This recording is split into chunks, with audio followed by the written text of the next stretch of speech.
দেবী সরস্বতী হিন্দু ধর্মের গুরুত্বপূর্ণ দেবী। শাস্ত্রমতে জ্ঞান, সঙ্গীত, শিল্পকলা, বুদ্ধি এবং বিদ্যার অধিষ্ঠাত্রী দেবী হচ্ছেন দেবী সরস্বতী।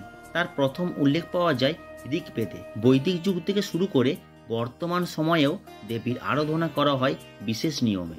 তবে আজও মানুষের মধ্যে একটা প্রশ্ন রয়েছে, দেবী সরস্বতীর জন্ম কিভাবে হয়েছিল?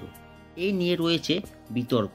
নমস্কার, সকলকে স্বাগত জানাই আমার ইউটিউব চ্যানেলে। আজকের আমাদের আলোচ্য বিষয় দেবী সরস্বতীর জন্ম রহস্য। এ বিষয়ে বিস্তারিত জানতে ভিডিওটি শেষ পর্যন্ত অবশ্যই দেখার অনুরোধ রইল। ঋগ্বেদ অনুসারে দেবী সরস্বতী জ্ঞানময় রূপে সর্বত্র ব্যাপী।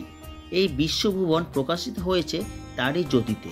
শুধুমাত্র হিন্দু ধর্মে নয়, বৈদিক ধর্মেও দেবী সরস্বতীর উল্লেখ পাওয়া যায়। তার জন্ম নিয়ে রয়েছে একাধিক মতবাদ।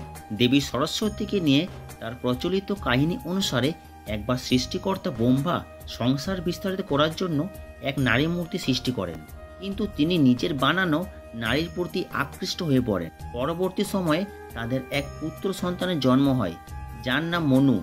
এই মনুই হলো পৃথিবীর প্রথম মানুষ। যদিও এই কাহিনী নিয়ে অনেক বিতর্ক আছে, অনেকে এই শতরূপাকে সরস্বতী বলে থাকেন। তবে বিভিন্ন পুরাণে বিভিন্ন মতবাদ। দেবী ভগবত পুরাণ অনুসারে দেবী আদিশক্তির তৃতীয় অংশে দেবী সরস্বতীর জন্ম হয়। দেবী দ্বারা সৃষ্ট রুদ্র বা শিব, বিষ্ণু এবং ব্রহ্মার কাজে সহায়তা হতে দেবীর তিনটি রূপ দুর্গা বা পার্বতী রূপে দেবী সরস্বতীর উৎপত্তি হয়। আবার কোথাও বলা হয়েছে মা সরস্বতীর সৃষ্টি হয়েছিল শ্রীকৃষ্ণের থেকে। অনেক জায়গায় তাকে শ্রী বিষ্ণুর পত্নীও বলা হয়েছে।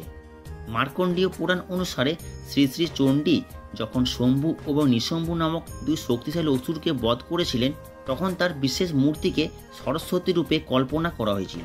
আবার স্কন্দ পুরাণে প্রভাস দেবী খণ্ডে সরস্বতীকে নদী রূপে কল্পনা করা হয়েছে। সৃষ্টিকর্তা ব্রহ্মার মাধ্যমে সৃষ্ট দেবী সরস্বতী, এই তথ্যটি বায়ু পুরাণে উল্লেখিত। যদিও অনেক ক্ষেত্রে ব্রহ্মার স্ত্রী বলা হয়েছে গায়ত্রী, তবে তিনি এই ত্রিদেবীর অংশ তা অনেকে উল্লেখ রয়েছে। এই ত্রিদেবীর কাজ হলো ব্রহ্মা, বিষ্ণু এবং মহেশ্বর তথা ত্রিদেবকে জগৎ সৃষ্টি এবং পালন করতে সাহায্য করা। বিভিন্ন কাহিনী এবং বিভিন্ন ধারাবাহিকে দেখানো হয় সত্যলোকে ব্রহ্মার সঙ্গে নিবাস করেন দেবী সরস্বতী। দেবী সরস্বতীর বৈদিক রূপ হলেও তার বর্তমান রূপটি আধুনিক সময়ে প্রচলিত রয়েছে। প্রাচীনকালে তান্ত্রিক সাধকেরা সরস্বতীর সাদৃশ্য দেবী বাগেশ্বরী দেবীর পূজা করে বলে মনে করা হয়। আধুনিক শিক্ষা প্রতিষ্ঠানে দেবী সরস্বতীর পূজা প্রচলন শুরু হয় বিংশ শতাব্দীর প্রথমার্ধে। হিন্দুদের নানান মহাপুরাণগুলি বিবৃত জানার পরেও আজও কোথাও যেন একটা রহস্য জড়িয়ে আছে। সরস্বতীর প্রকৃত জন্ম কাহিনী কোনটা আজও কিছুটা অজানা বলাই চলে। তবে তিনি যে দেবী শক্তির এক বিশেষ রূপ, তা নিয়ে কোনো প্রশ্ন ওঠে না। তো কেমন লাগলো আজকের ভিডিওটি ভালো লাগলে চ্যানেলটা লাইক, সাবস্ক্রাইব ও শেয়ার করতে ভুলবেন না। পরবর্তী ভিডিওতে আপনাদের সরস্বতীর কোন কাহিনীটি জানতে চান তা অবশ্যই কমেন্ট বক্সে জানাবেন। তা যথাযোগ্য তুলে ধরার চেষ্টা করব।